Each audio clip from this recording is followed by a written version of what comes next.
So for the next Mbongi, we have psychological rhetorics, and here we have, we have a diagram right here. We have Kimberly right here, another diagram. So this is just the title page, not too much on here. And then go to the second page. Okay, so here we have why psychological rhetorics examines how language and persuasion intersect with psychological theories and behaviors to shape human interactions and understanding. You will explore how rhetorical strategies are employed to influence perception, thought, and actions, both consciously and unconsciously, by analyzing the dynamics of persuasion, self-awareness, and interpersonal communication. Students will uncover how psychological concepts are embedded in everyday rhetoric. The goal is to cultivate an awareness of how rhetoric and psychology intersect to inform critical thinking and ethical decision making and meaningful engagement with others. What you should do this week, they say, and what he says, and that is draw an alien, bring it to class. You cannot make it on a computer. It does not have to be perfect. You cannot draw. This is just about drawing an alien. I don't have to speak too much on this one, but excuse me. So here we have research the following terms, and these are the following terms right here. So I'm gonna just show what I have for these terms. So for the first one, we're gonna have Sankofa, and here is my my title, an article. Oh, I forgot one thing. And for it says write each in this format according to title, article, book / website, and then written by author and claim. And so pretty much at the end, put the information, put the year, what was written in parentheses. Very simple directions, but let me show you what I have for the first one for Sankofa. So for Sankofa, we have according to the meaning and philosophical significance of Sankofa on the symbols.org, symbol / Sankofa claims Sankofa, whose literal meaning is go back and get it for 2020. And where I got this from is actually from this website right here, Aiden Symbols. Now for psychosis, this is what I have. I have, according to 4.48 psychosis, Sarah Kane, Royal Court Theater, directed by James McDonald. Psychosis is a raw, expansive attempt to capture the internal world of an individual experiencing profound depression. A series of fragments composed of countdowns of doctor's notes, dialogue, prescriptions, lyrical confessions. The play is unbound. There are no stage directions, no designated cost, or no consistent form. The fact that its author, Sarah Kane, committed suicide within a year of its competition has contributed in part to psychosis. Almost mythological status cult followings frequently surround female artists, particularly those who has often undermined her craft, with Michael Billington and famously described the original 2000 production as a 75-minute suicide note, comparing her to Sylvia Plath, and this was in 2025. This is where I got the information from. At the website is at the top. And then next will be religious psychosis. And then for what I got for that is, according to Anne Marie Nort, in college, religious delusions can occur in several psychiatric disorders and often involve beliefs related to God, divine mission, or supernatural experience. The beliefs may become fixed and persistent and develop evidence to the contrary, which is a characteristic of psychotic disorders. It was in 2018. And then this is the website where I got it from. And then next we have schizophrenia. According to the National Institute of Mental Health, schizophrenia is usually diagnosed between ages 16 and 30 and can involve hallucinations, delusions, disorganized thinking, and social withdrawal. The Institute recommends responding to individuals showing symptoms with patience, respect, support, and encouragement to seek treatment. And this is 2024. This is the website where I got it from. And then next we have Kimberly Crenshaw and intersexuality. Write half a page about her intersectionality and how it relates to you.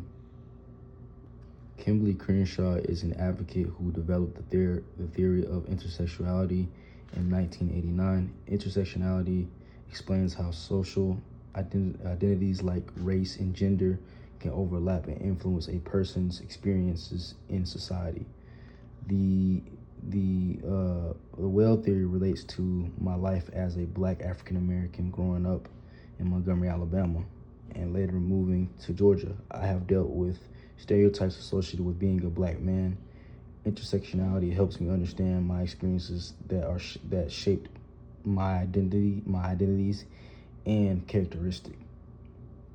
And then, I'm sorry, I need this to focus for a second, but this is the website that I used, the source.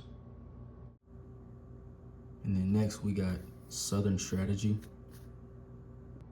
Here for what I got, Southern Strategy is, according to Encyclopedia Britannica, the Southern Strategy was a political strategy used by the Republican Party beginning in the late 1960s to gain support from white Southern voters by appealing to issues such as state rights, law and order, and opposition to federal civil rights policies. And this was in 2025. This is the website that I used to cite my source. And then next we have 40 Acres and a Mule was not fully true.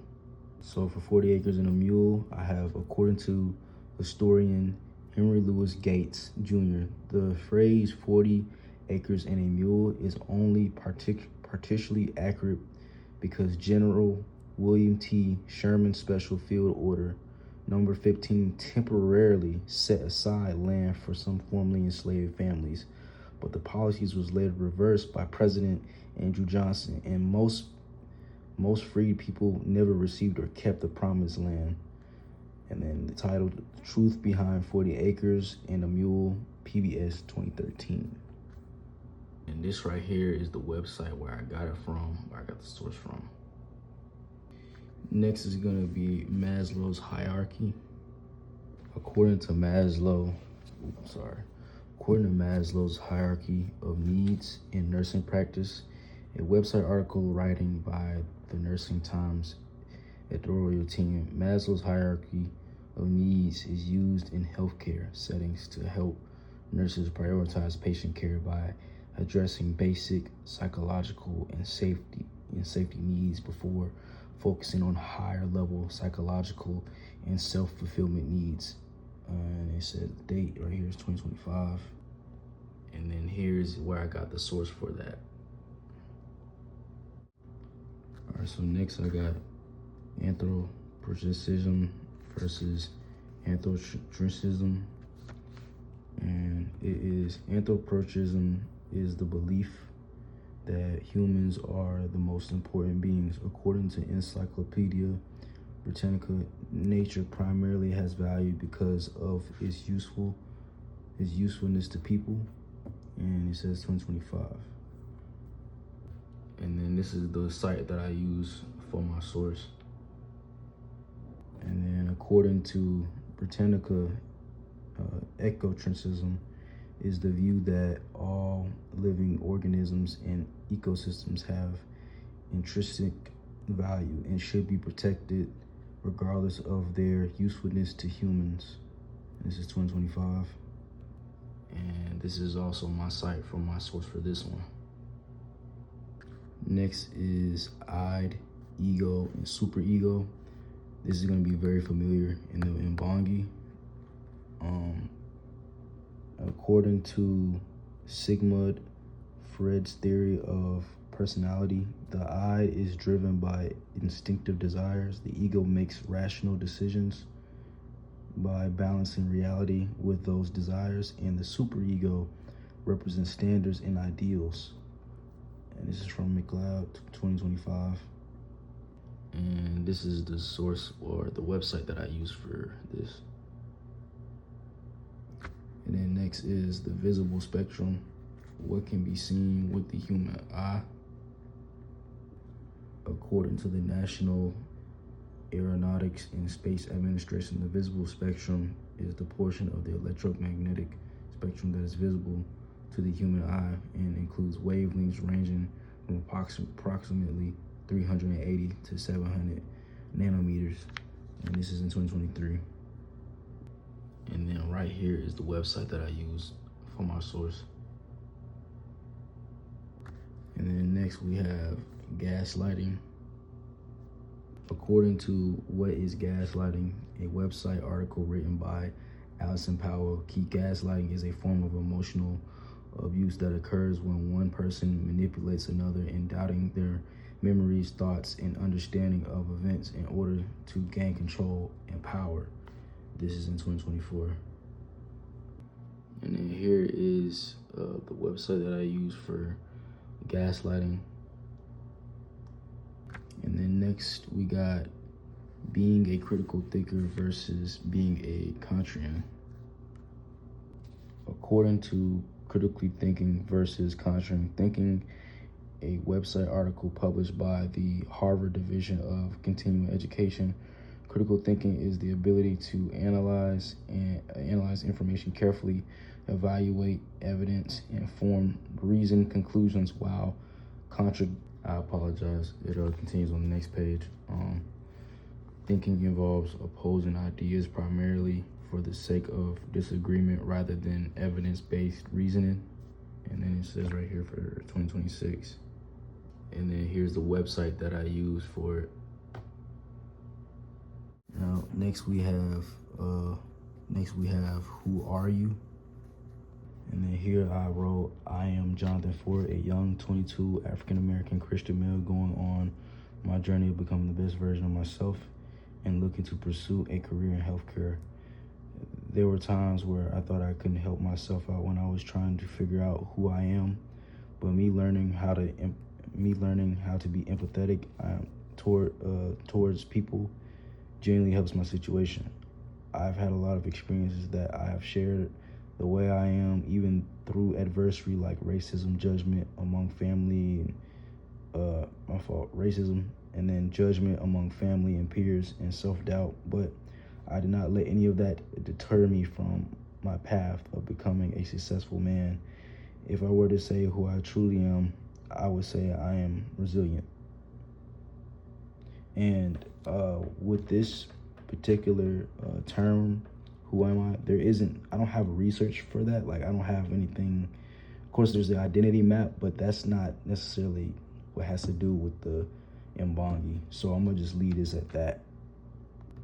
And then for the final term, we have, why can't farmers replant their own seeds?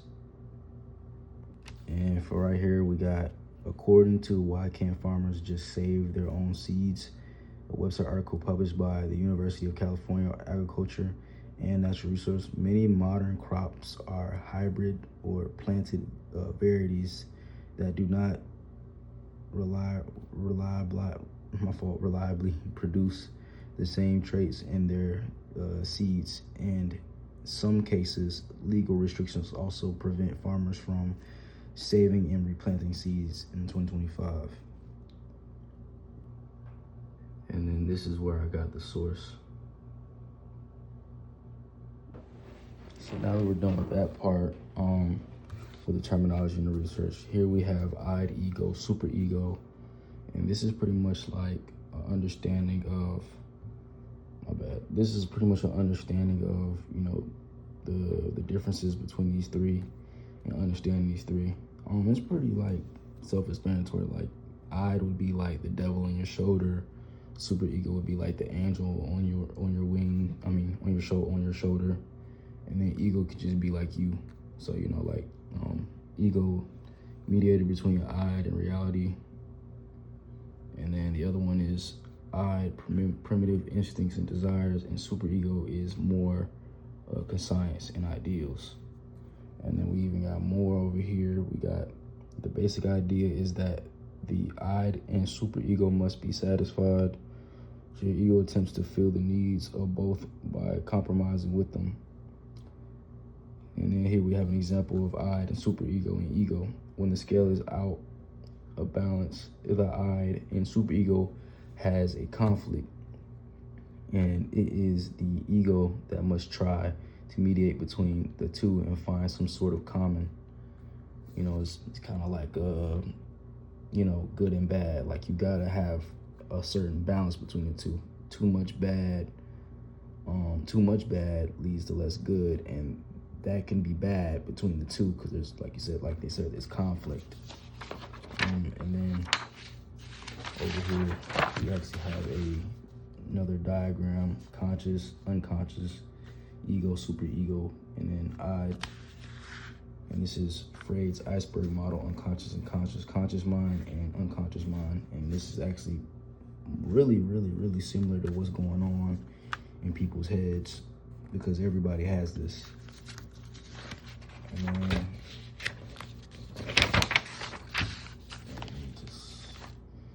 so over here we have the label, the scale using the following terms: id, ego, superego.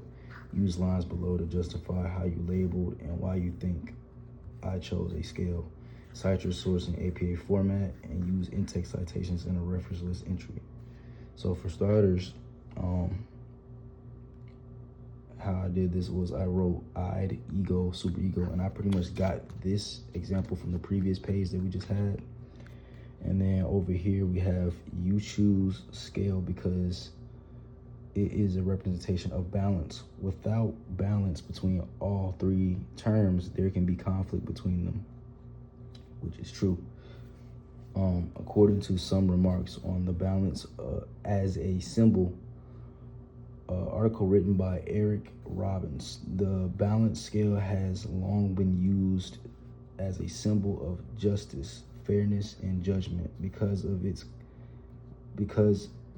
it compares two sides equally and represents the art of weighing decisions before reaching a conclusion. And this is from 1978. And then here I have the reference list right here, and I even have I even have the website, the actual website on here, just to make sure. So that is the case right there. So pretty much where I got it from was from this exact source right here and this website. Over here we have another we have another diagram. And so this one is label and cite your source APA. Now I did use one second. Now what I used to do this assignment right here was I looked up Maslow's hierarchy needs, and I pretty much just went with the pyramid example. I went with this one, or it was, I can't remember exactly, it was one of these, but specifically this one was what I used for this assignment right here. And so you have self-actualization, self-esteem, you have love and belonging, safety and security, and then you have psychological needs. So this just plays like the mental role in the diagram. And then of course, McLeod's S2024 Maslow's hierarchy needs, simply psychology, which is what I actually used to research the terms actually. So, and then of course here we have another diagram, another communications diagram. Here we have sender, encoding, message, noise, feedback, receiver, and decoding. This is pretty much just like before. It's just a much more detailed diagram than before, but it's pretty much the same as the previous Mbongi. And then over here, the instructions is label the communication model above, cite your source in APA format, only use the following words, you must use all and not more. And I did use these words. I literally just looked up on Google of what a communication model looks like, and then on top of that, I also used the previous Mbongi that we used for this model. So pretty much I just copied and pasted the previous model, and I just made sure to add the noise and made sure to add feedback and make sure to put them in the right places.